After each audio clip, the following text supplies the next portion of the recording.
The Cardinals remind me a lot of the Dan Campbell lines. What first year was crap, but they kind of like really were, staying in games. Year two, we started to see like, oh, look, whoa, okay, wow, that's really cool.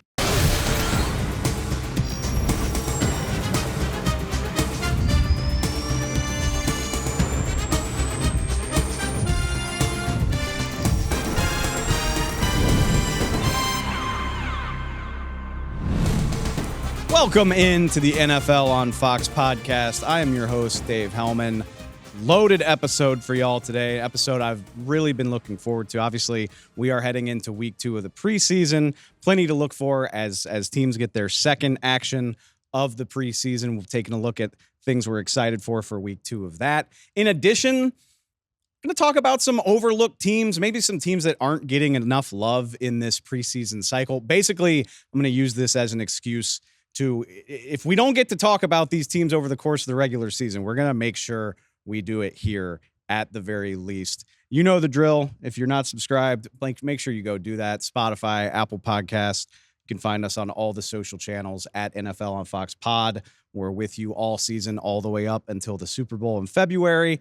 Like I said, a lot to get to, even more to get to, because we got some breaking news as well. And I'm going to go through all of this with one of my favorite people in NFL media. You can read him over at Yahoo Sports. He's got his own podcast, Football 301. My buddy, Nat Tice, joining the show to talk some overlooked teams, talk some preseason. Nate, it's so good to have you on, man. How you doing? I'm doing very well. Very fired up to be here. I'm glad we finally got to get together. And like you said, it was synergy. Like as far as what we're looking at, what we want to talk about. So I think that just was a great message to be on here. And also, I got to see Cletus before the show. And I'm telling you, it's Cletus fired me up right now because it was once you hit August, it's like, okay, when are the preseason games happen? And you kind of forget yourself. And then the games happen. And then you're like, okay. And then I get to react to the games. I actually get to watch some film. I get to go cut up Braylon Allen's carries from one quarter and overreact to them. Football's back. So I'm really fired up not only to be here, but just overall. And Cletus just reminded me of that a little bit. Yeah, you kind of take it for granted working here. Like Cletus is a formative part of everyone's football experience. Yes. And now he intros my show. It's just second nature. It's really great. Have you reached the point where, we're only 2 weeks into the grind of training camp and the season, but are you at the point now where it's all starting to feel like second nature to you yet? Or are you still kind of getting your feet underneath you? No, it's kind of second nature. My biological clock is as tuned to the NFL season, for better, for worse, just because of my dad and what I grew up with. My first job was a ball boy for the Vikings. I didn't, summers ended usually in the last week of July for me, as opposed to most kids. They got a little bit of August as well. And I usually didn't because I had my training camp. So I'm used to this. This is my sea legs all the way. Really being out of it. I was only out of it for maybe one year. And that was more weird for me than not being in it. Now that I'm in media and I still get to kind of have the same schedule as I did as a coach, player. I didn't play in the NFL, but playing in college and scouting and my dad's schedule before. Kind of feel right at home with this. July break, training camp, August preseason. Yeah, this is right my deep end that I like to swim in. Which it's so fitting. I mean, I asked you to come on a week ago, but here we're recording this. Your dad's history with the Minnesota Vikings, your history with that team. You played quarterback in the Midwest, so a very fitting guest to have on for some unfortunate news. Like I said, breaking news right before we came on. It is confirmed that rookie quarterback J.J. McCarthy of the Minnesota Vikings is undergoing the full-scale meniscus repair. I'm not a doctor, but he's having the bigger surgery, and his season's done after, 35 plays in week 1 against the Las Vegas Raiders, which, I mean, it's a bummer regardless, Nate, but there was so much to be excited about from that one glimpse that we got of him in that first preseason game. Yeah, he had more maturity to his game, even if he had a limited sample size at Michigan. And I think that's why a lot of maybe pundits, draft people, and people in the league were higher on him, and that he was a little bit more polished than he showed. But, he just needs reps because that limited sample size, his age and all that. And you could see why people were high on him. And even me in the draft process, he grew on me. even if I had a late first, early second round grade on him, I understood why people became fans. And you got to see that a little bit in that first game. And I think that's why it's a little, not a little, it's a lot of disappointing. Even if I'm a fan of Darnold, I'm excited to see what he can do in that offense. Seeing what McCarthy could do made it more fun than what I thought it was going to be. I thought, and I think a lot of people did, that it was going to take some time before we saw that polish, saw that understanding of an NFL offense. And he took right to it. And you could see the pocket movement. You could see the willingness to throw over the middle. You could see some understanding of when to push the ball and actually to have the arm to push the ball. Still need to speed up some things, but that's what stinks is the stuff that he could improve upon is stuff that needs reps. And now he doesn't get those reps. Even if he gets the mental side kind of reps, kind of the shadow reps that he will this season, I think he needed stuff that was more physical and just has to do. And that's really the disappointing part is that his baseline was already a little higher or flashed a little bit higher than I think a lot of people assumed. So yeah, it really stinks in Minnesota and McCarthy, really his development. I will include myself on that list. I mean, we saw so little of him in college. I'm not going to say I didn't believe in him, but I wanted to see it. And then, like in this day and age, you see so much of things for the first time on social media. And like you're looking at Twitter and you're like, oh, there it is. He throws an ugly pick like early in his game. Like it's going to be rough for JJ. And then like an hour later, I checked back in and I was like, oh, holy shit. No, he looks like some of the stuff he's willing to try, some of the throws he's making, like it looked far and away better than what I was anticipating in August of his rookie year. So it's, I mean, like I said, it's sad regardless, but it's especially sad because I do think he was a lot further along than at least I gave him credit for. Yeah, and studying him, if I had a little bit more, I don't want to say panache, but I'm trying to think of a better term than balls. But if I had a little bit more during my draft process, I would have had McCarthy a little higher and Jane Daniels a little lower, just because of what McCarthy's game was and what Daniels' game was and their age and what they had to play in college. Because McCarthy did a lot of little things right. And that's if you look at games like against Penn State, where he threw the ball like 10 times, he's doing the little things. He's handling the offense. He's playing quarterback, which is, checking into a play on the road while you're backed up and making sure everyone's communicated, like getting the communication correctly. Stuff that if you watch quarterbacks in the NFL do, that's expected out of them to do that at a young age on the road, and coaches expected him to execute it. Those were the little things that you're like, oh, okay. And of course, he had a stronger arm than you expect. He still has to hitch up into it, which is also like maybe why I think his ceiling maybe is not as high as maybe other guys in this class were. But I do think it's maybe a higher ceiling than I expected. Like I was like, oh, kind of Kirk Cousin-ish. But it's like, man, maybe he's Kirk plus, maybe he's Kirk with a little bit more juice. And that's what's exciting about that first game was like, oh, there it was. Like there, wow, he already translated that. That's the like disappointing part about this. It wasn't like just a total hodgepodge of like, oh, wow, there's one good throw and 15 bad ones. Like it was a dozen solid to good snaps.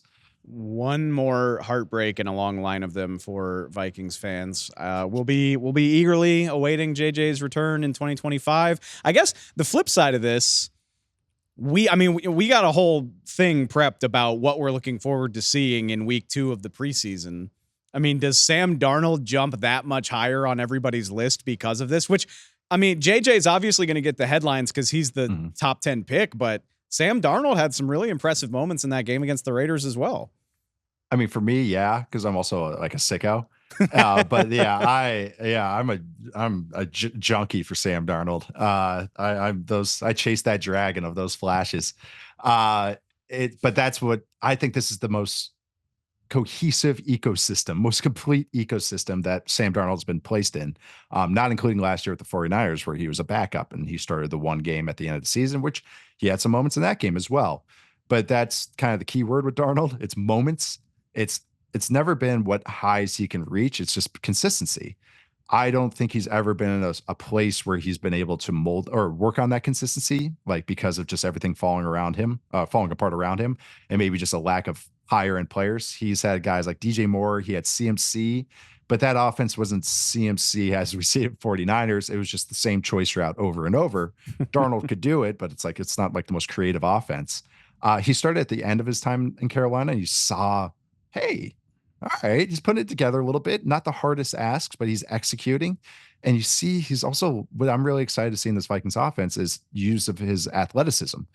Him and McCarthy, are good athletes. Darnold's a little bigger, but I'm excited to see how Kevin O'Connell uses that. Not only just play action stuff, but QB run game, like especially near the red zone. Like that's where Darnold's long been a good player at. Like he's a pretty good scrambler and he's a pretty good quarterback design runner. It's just that you kind of want to channel it. He's a little bit of a Cyclops without the visor. And so like that's kind of what I'm going with Sam Darnold. It's like just give him it doesn't even have to be a visor, just an eye, like one eye patch. And so we can just kind of like narrow it down. And I think Kevin O'Connell, this solid offensive line, I wouldn't say good, but solid, best that he's ever played with in New York or Carolina. These weapons, you could just say Justin Jefferson, but he's as Jordan Addison, TJ Hawkinson. I think the run game's gonna be much better and more explosive because of Aaron Jones and or Tyler Chandler. When Jones inevitably misses time, this is the best system for him. I'm not saying top 5 guy, he's gonna win MVP, but an average-ish plus starter that can get hot, that's more than enough for what this Vikings team is at right now. So I'm pretty excited to see it. Like it's just from a neutral fan, like I'm really excited to just see what happens. Like it's one of the more interesting kind of subplots of this NFL season. An X-Men analogy as a Wolverine movie is in theaters is so well done by you. Yeah, I mean, I think NFL fans, casual viewers have been waiting for this for at least 2 or 3 years. And yeah, I mean, it's kind of remarkable that a guy drafted in the top 5 who flamed out in 2 other spots, whether it was his fault or not, is getting a big time opportunity in year 7 of his career. Obviously, chase the dragon. Hey, I'm with you. I'm with you. If it's going to happen for Sam Darnold, it's going to be in this offense with this much talent around him. We will see how it goes. It makes that preseason outing a little bit more intriguing. Plenty of other intriguing storylines heading into week 2 of the preseason. And unsurprisingly, I think a lot of it revolves around all these young quarterbacks that are getting their feet wet. Is that what you're most interested to see? Oh yeah. It's rookies in general, but I would say rookie and second year quarterbacks. And I'm just going to make a joke and say Sam Darnold too, because he's still young. But it's of course, Caleb Williams, and of course, Jane Daniels and what they do with maybe more playing time. I think we have to shift our thinking sometimes that every team is different in the preseason, how they handle everybody. And also that we have only 3 preseason games now. Preseason game 2 to me seems like the one that coaches and players that's expected to be the big game for them. It used to be preseason game 3 for a long time when they had 4 games now, and then it kind of molded to like kind of 2, kind of 3. If you're the Rams, it's none of them, but it's just all dependent on what team you're with. So game 2 to me feels like with most teams are going to be like, hey, we're going to give this rookie extended run, or we're going to give this expected starter extended run. So you can see younger players. So yeah, any of these young quarterbacks, pick one out of a hat. Drake May, seeing him now, the joint practices with the Eagles and then playing the Eagles. I think that's a fun defense for him to go against. Vic Fangio defense, where see some zone stuff, see him, maybe have to play nickel and dime, play safe quarterback. And I want to see that. Just see more Penix, maybe with some more extended run. And just see if Bo Nix can even show a little bit more. I was a little lower on him maybe, but all these guys, but then second year guys, Bryce Young. Yeah, I don't want to steal your thunder about another guy, but Will Levis.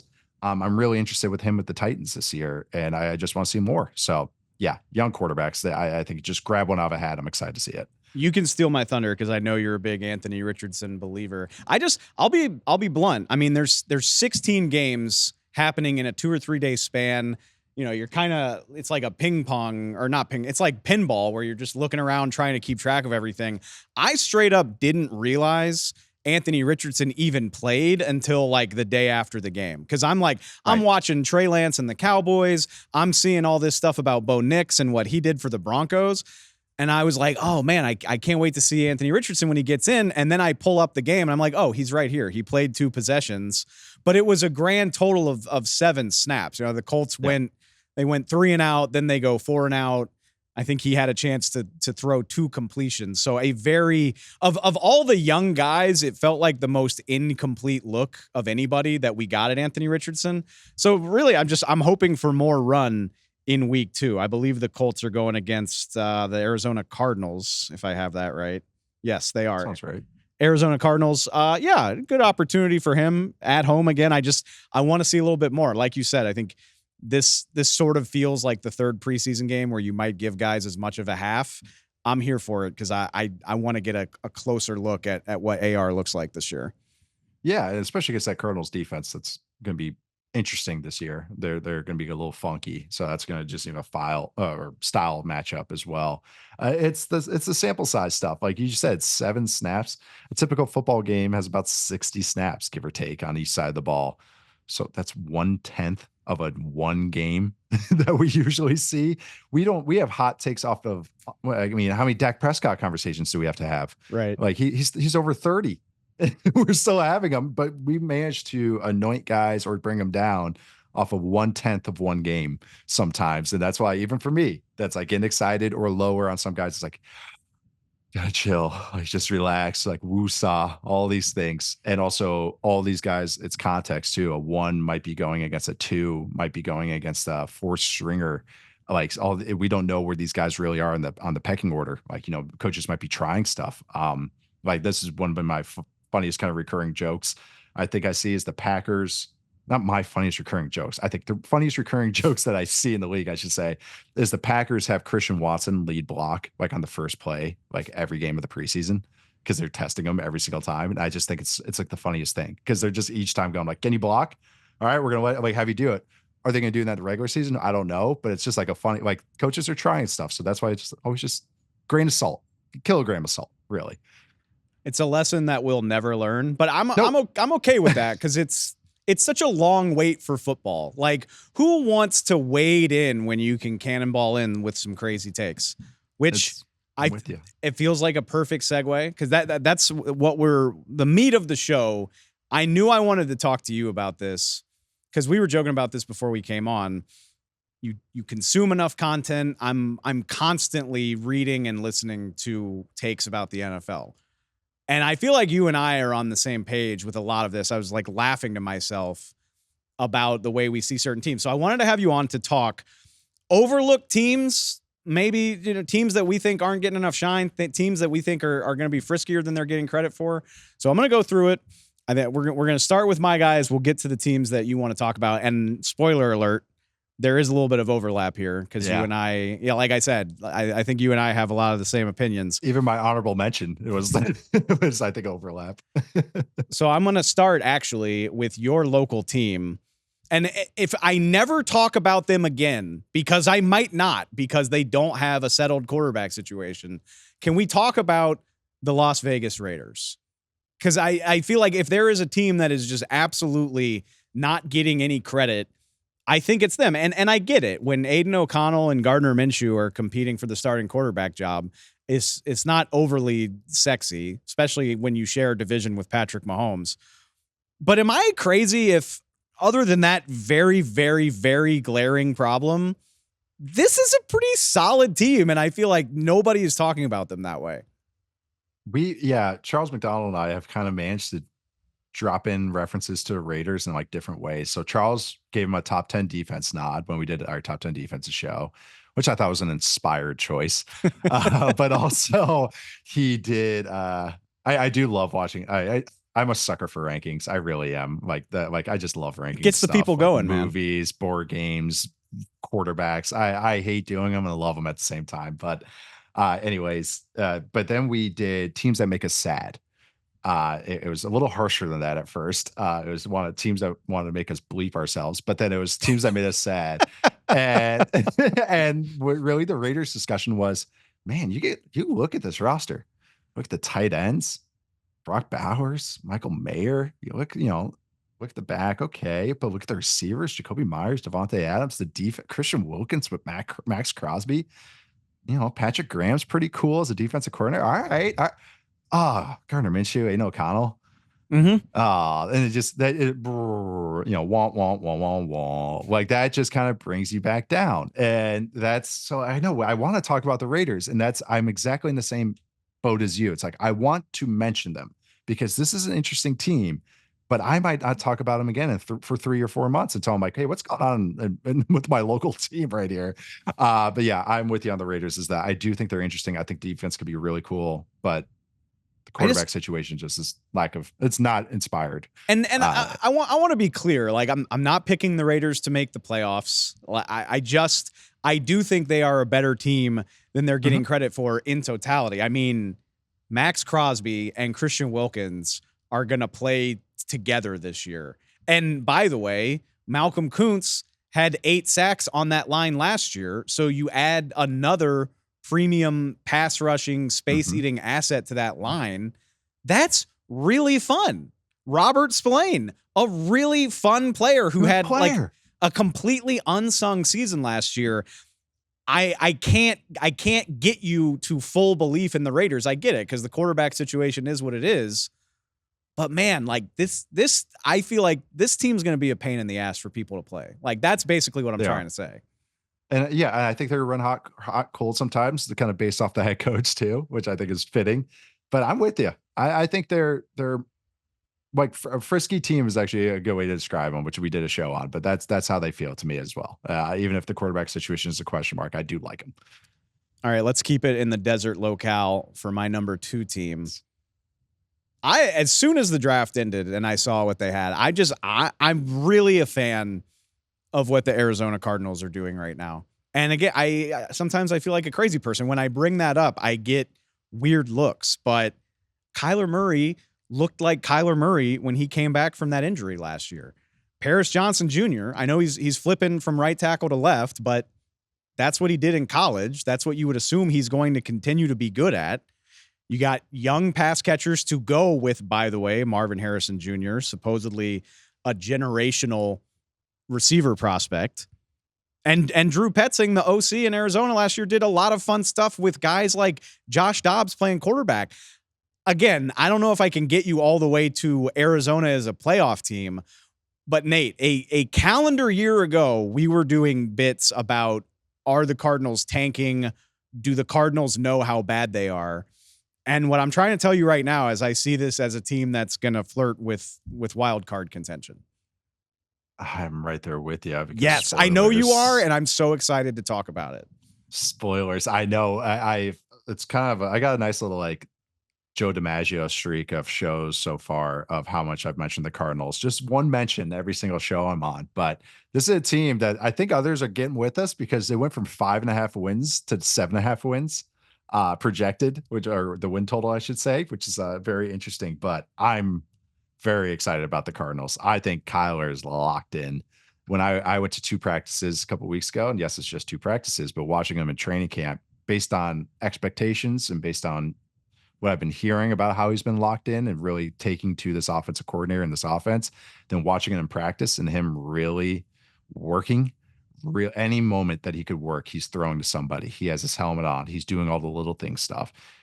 Kyler Murray got asked to play quarterback for probably the most he's ever had in his life, and maybe the first time, really, considering maybe what was asked of the offenses before he was playing college, high school, and even in the pros.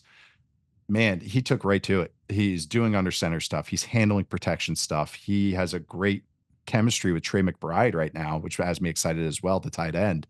But I'm good shout out with Paris Johnson as well. I think he's a star. He looked great last year at right tackle. Watch him against Will Anderson. It's a really fun battle that I think Johnson won. And so I'm excited about him. I'm excited about the offensive line in general. I've really liked their O-line coach, who, of course, as I shout him out, I'm blanking on his name right now, but really like him. But he did a good job last year. Petzing, the offensive coordinator, does a good job. It has some fun designs. They have cool tight ends. Trey McBride, Tip Ryman, they just drafted. Elijah Higgins. They're going to go a lot of tight end looks. And boy, guys, their run game is going to be good, legitimately good. It was good last year, and I think it's going to be better this year. It was a top 5 run game with or without Kyler. And now you got a healthy Kyler that's bought in. Marvin Harrison Jr. as a number 1. Michael Wilson as a number 2 who fits right in. Really, he's going to be your number 3 pass catcher because of McBride. Oh, man. Greg Dortch. I can keep going. I can keep going, man. I'm fired up about the Cardinals. I really am. They're at that, like that win total is at 7.5, and I'm still thinking the over with them. And the defense is not going to be great, but they're going to be interesting, and they're going to make it hard on a lot of teams. So I'm right there with you at the Cardinals. Which, without spoiling too much, we're going to talk about the Cardinals again because you're going to bring them up. I couldn't wait. I just got it all out. I do like, we can look at the downside a little bit because, like, again, like, Yeah. let's not oversell this roster. But even if the Cardinals aren't as good as I expect them to be, let's just assume Marv is going to hit, because it would be very disappointing and strange if he didn't. What a great place to be, even if this team is not wonderful this year and Marvin Harrison Jr. emerges as a superstar, and then you can focus in the 2025 offseason on your defense. I think the Cardinals are in a great spot, even if they're not a wonderful team this year. But we'll get back to them. I'll wrap it up. The number one team I think is overlooked, which is dumb because they're the division winner 3 years running. Nate, can you answer for me why nobody really seems to take the Tampa Bay Buccaneers seriously? You know, it's a great question, my friend, because I feel like I have overlooked them a little bit, and then I really started checking myself the last couple weeks. And why aren't they the favorites to win this division? Like, what they're bringing everybody back, and they really improved. So this was going to be one of my honorable mentions. So I'm glad you threw in the Bucks here, because I'm right there with you. That are we just kind of bored, even because we know this cast of characters, but they're good. It's a good cast of characters, and I think they improved in the kind of in between parts of their roster and added some youth. Yeah. So I don't want to kind of spoil anything, but not, I should say spoil anything, but kind of take anything from it. But it's the run game, I think, is going to improve. Graham Barton already looks like a very good player as a rookie. He's their center, their first round pick. And I think that's going to have a booster effect on the rest of the line. So even if the run game's average, that's going to be way better than it was last year, which was outright bad. Baker can run hot and cold. That's fine. He's got receivers that can make him right, and they got a funky defense. That's a good formula in a division that's not strong. I'm with you. I feel like this team is very overlooked, and I thought this was a great call by you. You probably do know this because you're a sicko, but I can't get over it. Do you realize the Bucks haven't averaged 100 rushing yards per game as a team since 2016? Oh man. Like Jacquizz Rodgers and Doug Martin were carrying the rock the last time this team had anything resembling a rushing game that you would respect. And I know, and again, I love, like, if you follow Nate on social, you should, because you get great stuff like geeking out over Graham Barton run blocking and like what their Graham Barton first round pick out of Duke at center, just completely bulldozing guys in preseason action. And I get that it's preseason, but it at least gives you optimism that your running game is going to improve. And if that happens, I mean, Rachaad White had a solid year last year. If he raises his level of play to where the running game is actually a viable part of this offense, I'm not trying to convince you it's going to be the best in the league, but it's going to be better than it was last year, which was good enough to win the division, by the way. I know. And I also, this is what I come back to. It's like, yes, you have to take everything grain of salt. There's variables in preseason, even more than regular season, but it's also better than not seeing it when a guy does well. Like a guy, like I'd rather see it like than, because we have to have some semblance of, like, everything can't just be theory. Like everything just can't be a narrative scouting, as I've kind of taken to calling it. Well, yeah, he does that. He's smart, and look how smart. And it's like, well, when's he going to show how smart he is, or how fast he is, or how big he is, or how good he is? Like, you have to at least see him dominate somebody. So that's why I was encouraged to see against Barton. And it's not a slouch. He was mowing down Chris Jenkins Jr., who was the third round pick, I believe, for the Bengals, second or third round pick out of Michigan, right? Out of Michigan. And so it's a guy with pedigree, both in a literal sense because of his dad, but also just in a draft sense as well. So that was their biggest weakness on offense last year. And this was an offense that ranked in the top 10, not so much success rate. And this is what I mean by boom busty. Baker's going to let guys go make plays, but that can run cold. But when you have Mike Evans, all right. And then, and a healthy Chris Godwin, Trey Palmer's flash last year, and they're freaking loving Jalen McMillan from out of Washington right now. All right. And they got Bucky Irving, who is smaller, but is a steady back, and he can take a couple touches. But I think this, like you said, Rachaad White show, especially with this OC kind of running more, I think, Rams stuff. I don't know. It's a good formula. And I've been trying to find downsides. even guys like Devin White leaving, I don't think is a big of a hit as I think maybe the public consensus on that. Like they're even on defense, they have answers. So I mean, if I'm looking for a problem, I mean, I was a little surprised the Bucs traded away Carlton Davis without like a true answer for how to replace him at cornerback. And on top of that, maybe the Bucs, Shaq Barrett left in the offseason. Maybe the Bucs don't have like a true badass edge rusher. But also, for however much you want to criticize Todd Bowles as a head coach, exactly, he's going to dial up ways to get guys to the quarterback. Like Antoine Winfield had 6 sacks last year while being an all-pro, like free safety. So I trust Todd Bowles to find ways to get guys to the quarterback. Right. It's not a defense that you're like, oh my God, they run man-to-man every play. Well, how could they get rid of Carlton Davis? You know who does run man-to-man on every play? The Lions. So makes a lot of sense. Also, Carlton Davis, I really like Carlton Davis. He's actually one of my kind of favorite second-tier kind of players in the league. Has never played a full season.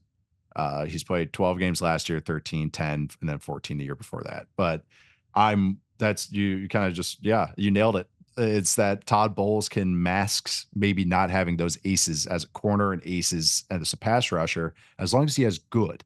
And Right. They're young players like impressed last year. Kalijah Cansey and Vita Vea is a perfect gap shooter with a perfect plugger right next to him.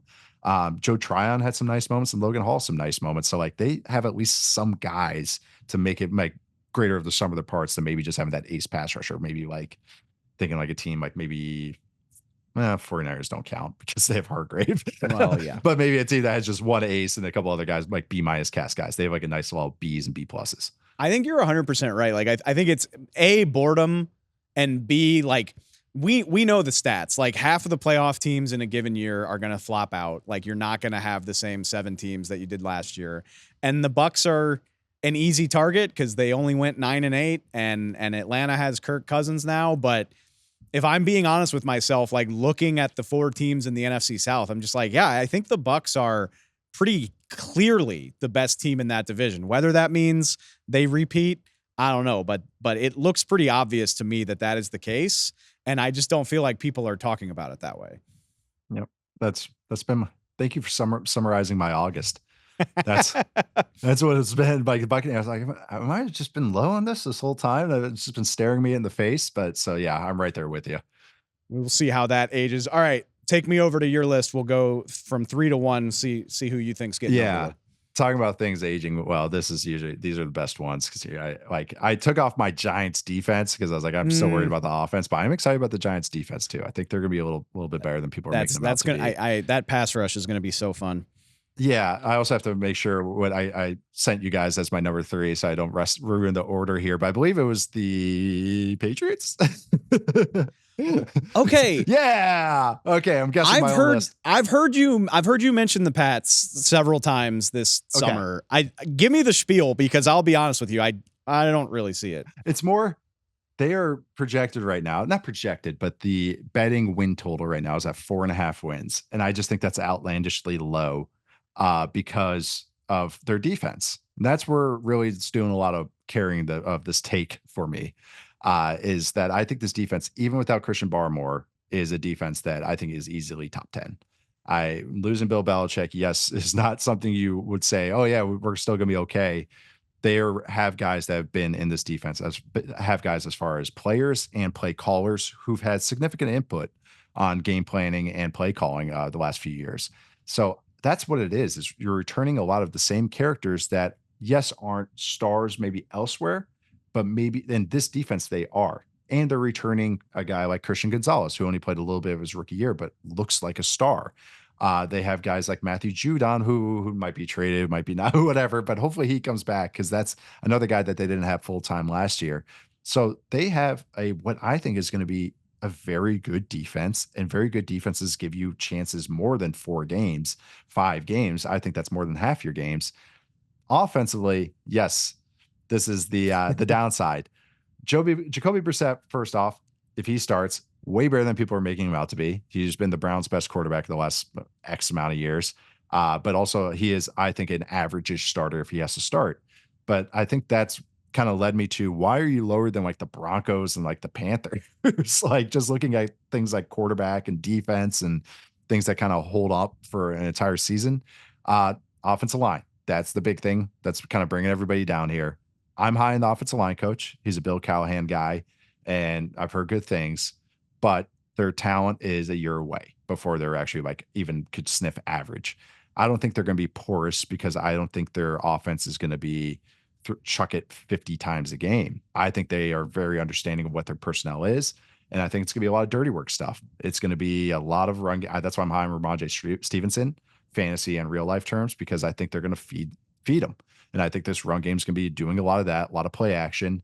So why that's kind of led me to optimism is that maybe it's not the sexiest top 5, holy crap offense, but the baseline's higher than I think people are making it out to be. Baseline being like 24th, not anything, okay. but not crap. Like, I think that's the difference. So if that formula to me of a top 10 defense, let's call it the 22nd best offense, 24th best offense with Jacoby Brissett or Drake May. That's why I think this offense or this team is better than the 4.5 that they're projected. I think this is more like a 6-win team. So I think they're just being overlooked. And I think it's a better situation than it's getting made out to be, because I think that defense is that good. And I think the offense is a lot of B- guys, but it's not a bad baseline to start. They're just a year away from really weaponizing all of it. Let me ask you this. You played quarterback at Wisconsin. You are also a Drake May stan. Oh, yeah. So where do you fall on the idea of get Drake May reps because he's the future, or don't put Drake May behind this bad offensive line and get him killed? Like, where do you fall on what's more important there? I want to see him get reps, but when you hear the offensive lines are getting guys killed, I think that's as much of poor coaching as much as talent. I think so. That's why I can't give you an answer, because I haven't seen this offensive line coach in action, and I can't tell you like what his baseline is. But I think I would much rather have the young guys play, because I think that's how you develop and how you really speed it up and how you learn what you can and cannot get away with. And also when things get easier, you have already been asked to do harder things. So when it's like you kind of reverse engineer it, try to do the really hard things, get back to baseline as things get easier. And then now you do the hard things as the baseline's higher. It's kind of stuff like that's, I think, the ideal trajectory. It's almost like an up, down, back up kind of trajectory. And that's where having said that, I understand why the Patriots are doing this, because one, they have a quarterback right now in Brissett that is not easily just to give the hook to. He's going to do the right things. He's a great teammate. So that's also why I'm not like panicking or like yelling at Patriots coaches. I think they're going like, hey, let's get our best 5 offensive line out there before we let May start working with them. Let's figure out that, and then we can start trotting them out there. And if you look at this past week, that's what it kind of seems like they're doing since that first preseason game. And they're having the joint practices with the Eagles, but then now they're going to have the preseason against the Eagles. That's when I want to see, like, before I have more bigger takes on like May and their management of everything. But to me, it's like he needs reps, and hopefully he gets a ton of them in this next game. But yeah, it's kind of a double-edged sword with that. I want to make sure that line. So maybe to me, it's like in October you start starting him. They're not a playoff team. So it's like, let Jacoby get in there. Okay, is the offensive line like not going to get him killed? Okay, go. Let's go, Drake. Once we kind of get our feet wet with everything. But yeah. So, but again, you just have to make sure that it's not the worst situation ever. Which only time's going to tell with that. Yeah, I agree with you in the sense that the Patriots defense, I need Matthew Judon to stay there if I'm going to like stand on this take, but yeah, the Patriots defense will be good enough to, if the Pats can score 24 points a game, even 20, the race to 20. Yeah. Yeah, exactly. Like if they can get up there, maybe this team could surprise some people, but I need to see what this offensive line looks like before I'm completely committed to that. Yeah. I might be like a nose out over my skis. But it's also, this also maybe it's more than a nose. It's a forehead, nose, and a chin. Is looking at their schedule had me a little going like, maybe I should. This is why it's 4.5, because they have a hard schedule. So that was another thing too, is that maybe that's why they're artificially lower, is because of that schedule they have. I want to get to that in a minute, but before we get there, your number 2 team is who? Oh man, I believe it was the Packers or was it the Cardinals? I'm the worst guest ever. Packers. Yes, I knew I didn't want to spoil the take. All right, so the Packers, and why I have the Green Bay Packers is it's sorry, it's because my notes are different than what I emailed you guys, and that's why I'm like I didn't update my notes, so I'm like, oh shoot. But anyways, the Packers. They already at 9.5 games. The Packers are never going to be overlooked. They're one of the most popular teams, not only in the country, in the world, because everybody loves a good bandwagon to hop on. But the Packers to me should be looked at more as a contender than just a frisky playoff team. And so that's where I think they're being overlooked. Is the Packers, I think this offense could hit top five. And I think they were touching that in the second half of last year with the youngest offense you'll see in your lifetime. And actually an offense that continues to be young. And even if you don't want to full on Disco Stew meme this and say, oh yeah, every guy's going to the moon off the charts, you can still think that there's going to be some projection of improvement with these young guys being their skill players at receiver and tight end. I also think last year when they were having their woes in the first half of the year, it's because they played so many young guys. It's because the offensive line had so many injuries, and it's because the running backs had so many injuries. So there's no run game to rely on, which is a big basis of this offense. LaFleur is a Shanahan McVay guy at heart. So they're going to have a run game. Now that baseline's higher, the highs of the passing game could be as high as anybody because of Jordan Love, who I think I went on Mina's show, and I feel like I go on every show saying this, but we did a quarterback drafting. I had him as the 5th quarterback because I think that's where he kind of can hit in the next couple of years. He can do all the hard stuff. He can do the true needle moving, like putting them on your back or put the whole team on your back, go get some points in 2-minute drill, go do stuff on third down. He can create, but he also can do some high end stuff within the realms of the offense, within the structure of the offense. I'm kind of all systems go. Yeah, the offensive line is kind of a no-name bunch, but they are really well coached, and it's in an offense that hides their the negatives of it. And I think this defense, I'm a lot higher on the defensive line than I thought maybe going in a couple months ago. And I just think the defense coordinator is going to be an improvement, even if the defense is average-ish. That's going to be an improvement. Just stop the run. Just please, somebody stop the run in Green Bay. So that combination of the offense, the defensive improvement with things like quarterback, pass rush, and a good play caller, they're at 9.5 wins. I feel like this team should be looked at more as a double-digit win team that can make some noise in the playoffs, that can make a run at it, really. I might get you being higher on them than Final Four team, but can't blow my entire load on one show. So I did I kind of raised an eyebrow when you said Packers, but basically your point is I think the narrative that we have in front of us right now is like the Lions are clearly the favorite and the Packers are there, but the Lions are clearly the favorite. If I'm understanding you right, you see it more as the Packers have every, you consider them a threat to win their division and then some. Yes, I think in the NFC right now, the breakout is, not just betting terms, I think public consensus terms and even media narrative terms it's 49ers and Lions kind of show to lose in the NFC. And I think the Packers are closer to them than the rest of the NFC. I think it's more of a 3-team race. I'm way, I think this team is just as complete as those teams, even if, yes, they have the high-end offense that we have seen. But they're all kind of structured the same in funny ways.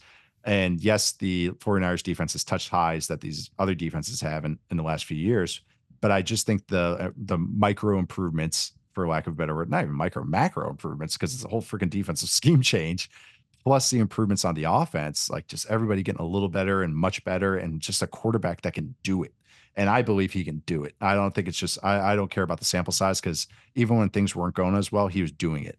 So I think this is a guy that can win you a title in somewhere in his career. I know that's super high and super lofty praise, but that's where I see love. And I think the offense is going to improve around him as well. So yeah, I know that's why also when I kind of went over these lists, I was going to have maybe, the Titans in here, overlooked can mean like contendership as opposed to just frisky playoff team, and that's where I'm at with them. I love it a lot. I mean, I've been burned by the Packers defense a few too many times. I need to see it. But having said that, It's crazy how much, like, I don't, and you hear this going around a lot too, of like, oh, you need to see Jordan Love do it again. He needs to do more. It's a small sample size. I don't give a shit. I am so bought in on Jordan Love. If that take ages poorly, I'll wear it. And I'm glad you said that. Again, this stuff kind of takes on a life of its own where people act like Jordan Love started playing well on Thanksgiving. Like, no, even when it was kind of ugly for the Packers, Jordan Love still looked like a guy worth being excited about. Like he was impressive. And I mean, they lost a lot of games. I get it. But like, even in those times, he looked like a guy that you could build around. I'm bought in. Like the list of guys, at least among young quarterbacks that I would take above Jordan Love, it's not long. I am a firm believer that he is headed for that all-pro type of status. If not this year, like if not right away, then in not too long after that. Yeah, I think people have kind of said, aren't you anointing him early because of stuff? But that's where you want the guys that can that can hit home runs, that can not hit home runs in the sense of launching a ball 70 yards. And I think that's been kind of misconstrued a little bit when I even like guys that have big arms and creativity. It's guys that can throw that 15 to 25 yard missile in between two guys, dig routes, seams, because that's what defenses make you do right now. You have to do hero throws. And I call those corners, seams, digs, stuff that's over the middle that takes timing and a good arm and anticipation and understanding of what's going on. That's the stuff you chase. And Love, like you said, was doing it in the first half of the season where I was kind of like, oh, okay, all right. Maybe not this year, but maybe next year we'll see it. Because I was beating the drum a little bit on him last year, but it's kind of hard when you're in the thick of things. It could get a little hard. But as stuff started getting better, I had those clips ready from the games early in the year because I was like, no, it was happening early. He was doing this against this guy, against this team.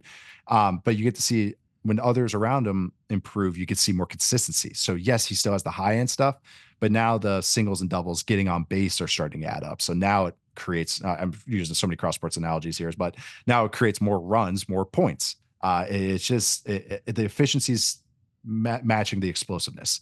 And that's what I'm really excited about with this whole team. So yeah, I know if you can't tell, I'm pretty excited about the Packers. I'm trying to, I think watching their defense actually got me even more excited about them because watching Lucas Van Ness already improve, watching guys like Carl Brooks and Devontae Wyatt really have like not even just like good moments, but like game-wrecking moments in the preseason against some of the Browns starters. Yeah, that's what you want to see. That's a good thing to see with a team that you look at as maybe a double-digit win team. And by and large, like every important piece of that defense outside of Jair Alexander, Preston Smith is still there. But like other than that, they're all so young. And I get it. Like I said it earlier, they've been disappointing in the last year or two, but new scheme. That's it. I don't blame you if you're banking on that talent eventually clicking into place. I know we've been waiting for that to happen for 2 or 3 years, but I don't blame you if you're still. This year will be different, David. I can't wait for the feedback from Vikings, Lions, and Bears fans that the Green Bay Packers are overlooked. I cannot wait to hear what they think about that. All right, before we get you out of here, spoiler alert, we've already talked about them, but yeah, clearly the theme for the show, the theme for the summer, Nat Tice high on the Arizona Cardinals, as am I. But yeah, like I guess we did some of this a minute ago, but on the flip side, can you at least sell me some optimism on the one problem with this whole plan, which is unfortunately the defense? Yeah. I think Nick Rawls, who is their defense coordinator, youngest play caller in the league. He was last year and he is again this year. He's not even 30 yet, which I have actually I know as like a reporting terms, you have to like say in your relationships. I actually know Nick's older brothers, like from high school. Like we went to the same high school, which is kind of the most bizarre roundabout thing from Minnesota, like ever. But anyways, Nick's defense is creative. It's extremely funky, but it doesn't have a ton of teeth right now. And that's where we're at, where I think they're going to make it hard on bad offensive lines, offenses that don't have good rules, that maybe a backup quarterback, because they bring a lot of funky blitzes, a lot of funky simulated pressures, but maybe their baseline is not very high because they're a year away talent wise. This whole team overall, depth wise, isn't great. That's where they're the worst roster. Period. Just an absolute horrid roster last year. That outkicked their baseline like way better than you would think, and that's why I'm excited about this defense. Guys like Dennis Gardick, who had like just a like at times looked like freaking Dwight Freeney, even against like Trent Williams. It's insane. I'm not even making that up. He like looked awesome, but like he's ideally would be more like your low end number 2, high end number 3 pass rusher. Okay, but that's again, that's a player. That's a player you can play 40 snaps. That's good, but they need more of those. But they have guys like Roy Lopez, nose tackle, off the scrap heap from Houston. Guy looks like a starting nose tackle. Kaiser White looked really good last year. The DBs, though, is where I get excited about. Last year they had Buda Baker, and this is what just the whole defensive scheme. It's kind of unlocked by these DBs. Is Rawlis, the defense coordinator, has them in a lot of funky looks, a lot of using the DBs interchangeably, using guys to rotate and invert, and just make it hard on quarterbacks, make them hesitate just a little bit longer, make them check into the wrong play based off the pre-snap look and what the post-snap look is. It's where I think defenses are going in the NFL. Like we've heard 2 safety structures, 1 safety structures. This is like a 3 safety structure. See some of it in college, and Rawls has some background there. And that's why I think he's kind of a little bit more looking at what's coming and kind of trying to sprinkle it into his defenses. But Buda Baker, Jalen Thompson, and a guy, their nickel, Garrett Williams, who looked fantastic in the preseason. I think that's really cool what they do. It's just the creativity. It's the blitz looks. They also rotate late. So against teams that run a lot of motion, i.e. the Rams, the 49ers, and now the Seahawks, they have an answer that I think other defenses are going to copy. It's also why I'm high on the Giants defense, because they do similar stuff, different structure, but similar kind of things. But it's where I think the meta of defense is going, and I think the Cardinals are on top of it. So it's a well-coached team that does interesting things. That's also like, but good structure. And I think as the players improve, they get more talent. The whole team's just going to go kind of just rapidly ascend. So the Cardinals remind me a lot of the Dan Campbell lines. What first year was crap, but they kind of like really were, staying in games. Year 2, we started to see like, look, whoa, okay, wow, that's really cool. But you know that they're missing some players, and then but it was rapidly ascending. Just like Dan Campbell got made fun of kind of like his early press conferences, and now we love him. I was a Dan Campbell day 1 fan, and that should be on the record because he reminded me a lot of my dad. So that's really like, I was like, that tracks. Yeah. I know this shtick a lot. But then same with Jonathan Gannon after that whole little video thing, everyone's kind of getting on him, but watching how this team is coached and going to their practices and seeing how well organized everything is, that's why I'm excited about this team. I think they're just a good organization, good program getting built right now in Arizona. I'm glad you brought up that Lions parallel, because remember, the year 2 Lions started horribly before they rallied, right? And I hate to be looking at the schedule guy, because we don't know, obviously. You don't know who's going to be healthy. So I get it. You can't completely trust what the schedule looks like, but the opening 6 weeks of the season look brutal for the Cardinals. Like at Bills, Rams, Lions, 49ers, Packers to open the season. Like they could start the season with 1 or 2 wins out of the first 5-6 games, and I would not be surprised. But it eases up a little bit in the back half, and like I'm not going to be surprised if you and I are making content in December of like, hey, don't write off the Cardinals. They've won 3 in a row. Like it's very easy for me to see happening. They're going to just make life hard on people. Like they're going to be a bad team beater. That's kind of how I picture them. They're kind of they're not the intercontinental champ. They're like the jobber to the stars. Like kind of like that's how I look at them. Going wrestling jargon here, but they're kind of they're going to beat up on people below them and make it hard on teams that are the same level. Like when they play the Commanders, like I think they're winning that game. I'm going to call it right now.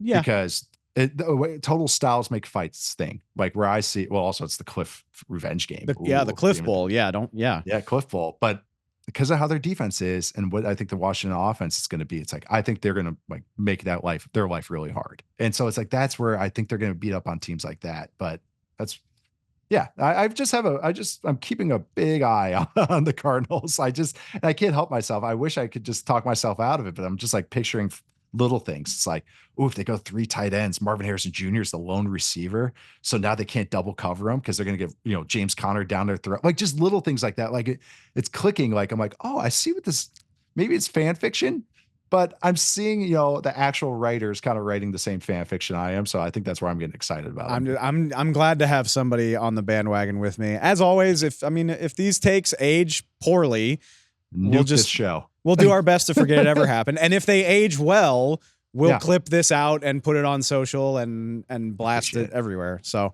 Nate, this was a lot of fun, man. You were exactly the person I wanted to do this with. Thank you so much for coming on. Like I said at the top, Nate's got a great podcast, Football 301. You can get that everywhere you get our show as well, which please go subscribe to the NFL on Fox podcast as well. Nate, Yahoo Sports. Yeah, everything he's writing, you can find on Yahoo Sports. You know the drill. Like I said, man, I really appreciate it. Hope to talk to you again soon. Thanks for having me. This was absolute blast. Thanks one more time to Nat Tice for hopping on. Really enjoyed that conversation. We will be back in your feed on the other side of the weekend. We'll be back Tuesday to recap whatever comes out of week 2 of the preseason, who impresses, who doesn't, any major news updates we miss. We will have them for you on Tuesday. Make sure you're subscribed, Spotify, Apple Podcasts. You can find us on the social channels at NFL on Fox Pod. May all your favorite players stay healthy and ball out in week 2 of the preseason, and we will talk to y'all soon.